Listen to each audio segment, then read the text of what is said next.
Ang ilang mga tao ay tila ipinanganak sa ilalim ng isang maswerteng bituin, madalas na natitisod sa mga pagkakataon, kapalaran, at tagumpay na tila walang hirap. Sa Chinese astrology, ang ibang mga zodiac sign ay pinaniniwalaan na may likas na koneksyon sa swerte at kasaganaan. Bagamat ang bawat tanda ay may kakaibang lakas, tatlo sa particular ang kilala sa kanilang magnetic pull tungo sa magandang kapalaran.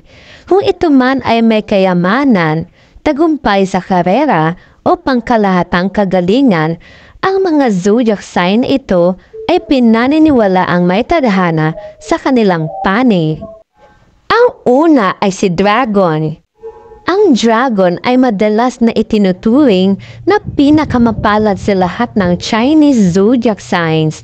Iginagalang sa kulturang Chino bilang simbolo ng kapangyarihan, maharlika at tagumpay. Ang mga ipinanganak sa ilalim ng dragon sign ay pinaniniwala ang mga likas na pinuno na biniyayaan ng karisma at ambisyon. Ang kanilang malakas na presensya ay may posibilidad na maakit ang parehong mga tao at mga pagkakataon na ginagawa silang kapansin-pansin sa anumang karamihan. Ang pinagkaiba ng dragons ay ang kanilang walang takot na saloobin at visionary mindset.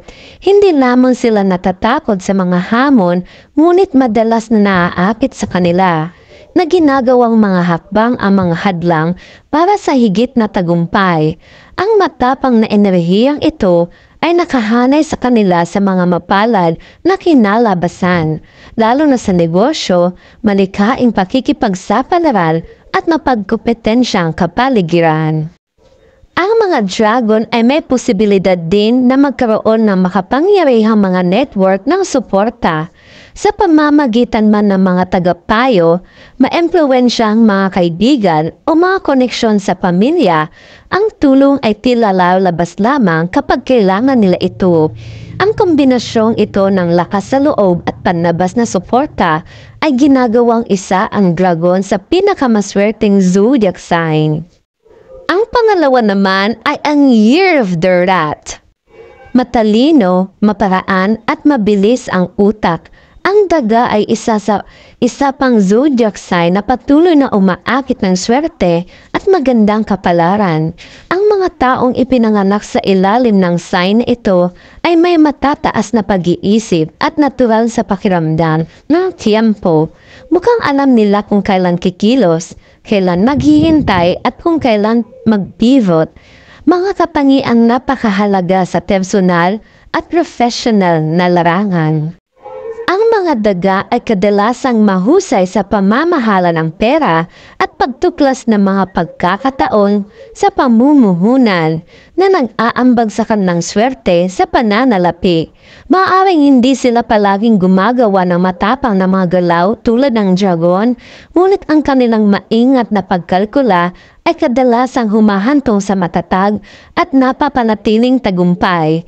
Maraming mga daga din ang may talento sa networking at panghihikayat na hinihikayat ang iba sa suportahan ang kanilang mga layunin nang hindi man lang nagsisikap. Ang kanilang likas na diskarte sa buhay na ipinawi sa malakas na mga kasanayan sa pagsusuri ay nangangahulugang bihira silang makaligtaan ng pagkakataong mapabuti ang kanilang sitwasyon. Kahit nasa kahirapan, kayang iikot ng mga daga ang mga bagay sa pamamagitan ng pagkamalikain at tuso. Tinitiyak ng kakayahang umangkop na ito ang kanilang patuloy na pagkakahanay sa magandang kapalaran. Ang pangatlo naman ay ang Year of the Pig. Ang baboy ay maaaring hindi mukhang isang halatang kandidato para sa pag-akit ng swerte, ngunit ang zodiac sign na ito ay isang nakatagong magnet para sa kasaganaan. Kilala sa kanilang pagkabukas palad, kabaitan at pagiging mapagbigay. Kadalasan napapaligiran ng mga baboy ang kanilang sarili ng pagmamahal, ginhawa at hindi inaasahang mga pagpapala. Ang nagpapaswerte sa baboy ay hindi lamang kayamanan. Ito ay isang holistic na kapalaran na kinabibilangan ng emosyonal na kasiyahan, tapat na relasyon at mga pagkakataon para sa paglago. Ang mga tao ay natural na naaakit sa kanilang mainit o pagkakatiwalaang enerhiya na kadalasang humahantong sa matatag na pagkakaibigan at pakikipagsosyo na magbubukas ng mga bagong pinto. Bukod pa rito, ang mga baboy ay may posibilidad na mamuhay ng may optimismo at pasasalamat. Dalawang katangian na umaakit ng positibong enerhiya, ang kanilang pagpayag na tumulong sa iba ay kadalasang nagre-resulta sa mga karma ng gantimpala na magbabalik sa kanila ng 10 ulit. Kahit na sila ay nahaharap sa mga pag-urong, sila ay gumagaling ng maganda na may mga bagong pagkakataon na nagpapakita ng kanilang mga sarili nang hindi inaasahan. Ang kanilang kapalaran ay maaaring hindi palaging marangya o dramatiko, ngunit ito ay pare-pareho, malalim na nakaugat at madalas na humahantong sa isang mapayapa at maunlad na buhay.